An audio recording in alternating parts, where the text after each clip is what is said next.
I almost couldn't imagine the turnout of our garden here because I am seeing now fruits that are about to harvest. And this is not just an ordinary fruit. These are actually squash that we can make as our viand. And this is quite amazing because this is not the usual procedure or the usual practice that we allow these vines to creep upon the ground. We are hanging this and we are kind of making some experiment here because I believe that this is not the usual system of planting of the squash. And you will see that there are fruits hanging already and they are about to be harvested. You know, in life, if you will just make some adjustments, I always say this, we can always make some innovations to the things that we believe it's not possible. But if we can find ways, it will become possible, such as like this. Simple things, yet very effective. And another thing that we will do today is we will harvest the fruits of our lady's finger. And I'm so happy to see dozens of fruits that we're gonna harvest. I believe that we can fill this container now with the fruits of the lady finger. And we have to harvest this at the early stage so that they will still be edible. Because if we will allow them to grow old, they are very hard that we cannot anymore utilize or eat them.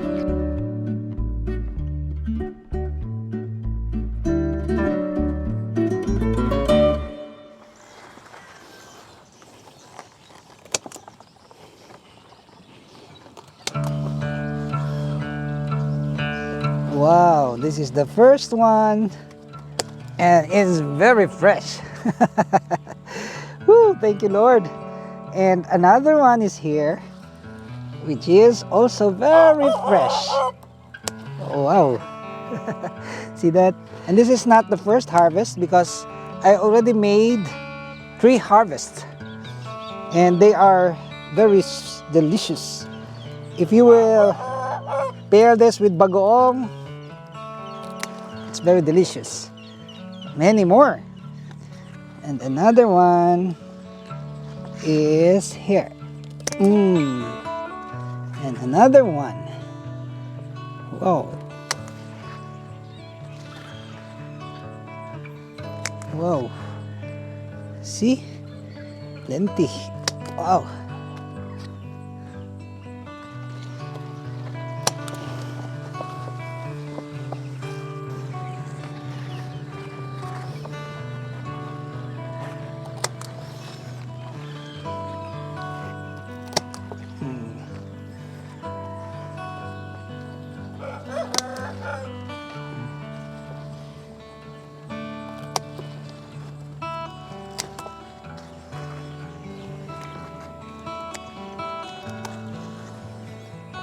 You know, guys, we break the notion that if you have chickens and ducks, you cannot integrate the planting of the vegetables.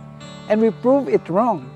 Because at the onset of this planting of these vegetables, we were able to devise a scheme in order to make our okra, our vegetables, safe.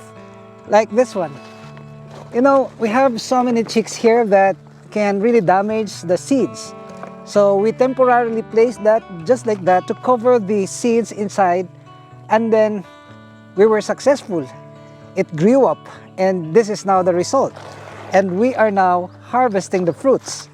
So we will move here and then we will harvest some more.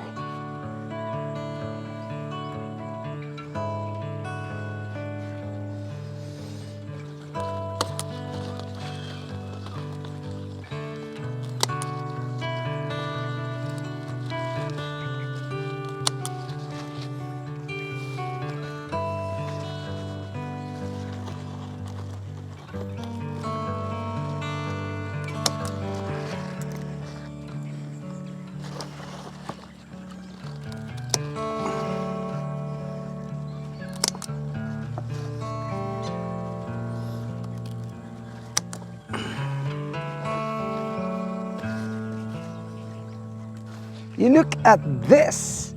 This is amazing. You will see that this stem alone has 1, 2, 3, 4, 5, 6, 7, 8, 9, 10, 11, 12, 13, and there are still fruits that are coming. This is already the breakfast for 1 week. See that? Ooh, thank you, Lord. See, we have so many, and we will harvest this every week. They can just easily bear another fruit. If we will harvest, then another fruits will sprout.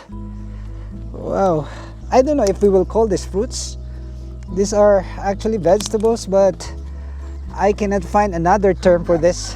These are the fruits of our vegetables, but I'm sure that these are the fruits of our labor.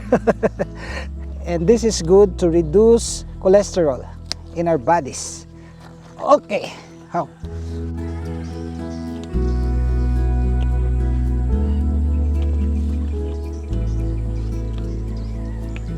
You know, guys, in this small area, we were able to experiment planting bottle gourd, the bitter gourd. We have this spinach, and then the pechay, and now the squash, the red squash. And I can say that the planting of vegetables doesn't depend on your area. It depends upon your willingness to plant. Because if you are really willing to plant vegetables, even at your roof deck or your rooftop, you can plant that.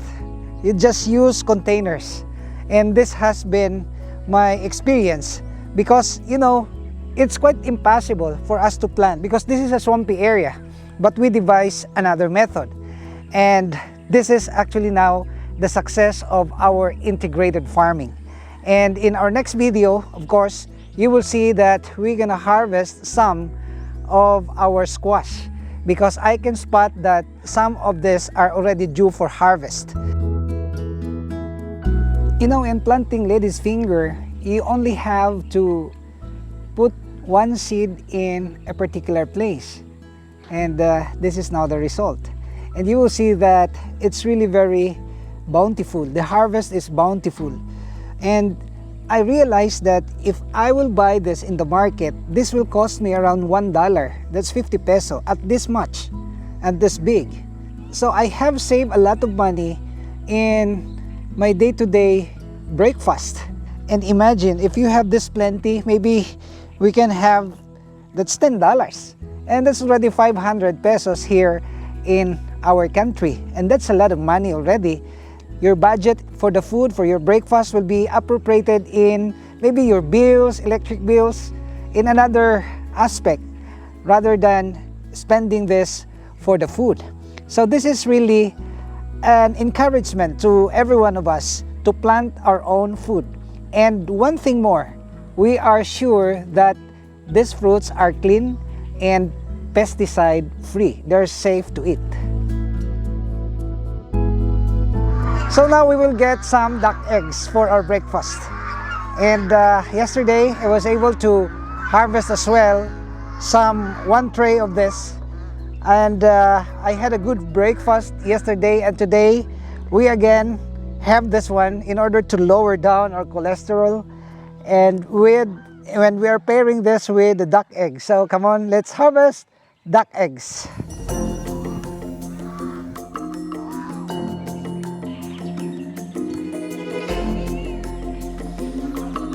Ta-da-dang!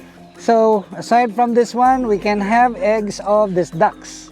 These are big eggs already. So 1, 2, 3, 4, 5, 6, 7, 8, 9, and 10. Okay. So 1, 2, 3, 4, 5. We will leave that for the mama ducks. With this 10 eggs and dozens of lady's finger or okra, we can have a good harvest for maybe 2 or 3 days from now. And this is the product, the price of the effort that we exerted here. And we're looking forward to be able to complete the fencing, the perimeter of this pond. We have done a lot here. We ordered some peeling materials, and we also envisioning to complete the boathouse with electricity, with power, so that we can start inviting people to come and join us and observe the farm activities here. And I'm so happy to share also the best practices, the methods that we have adopted here in the farm. And it's my desire to also inspire people, to educate people, and to help people who have just started the integrated farming. So these are all the things that we can share. I hope you will continue to like and share our videos. And if you are not subscribed to this channel, may I humbly ask you to please subscribe and hit that notification bell, because we are uploading videos regularly. And I would like to see you in my next video, only here at Dexter's World.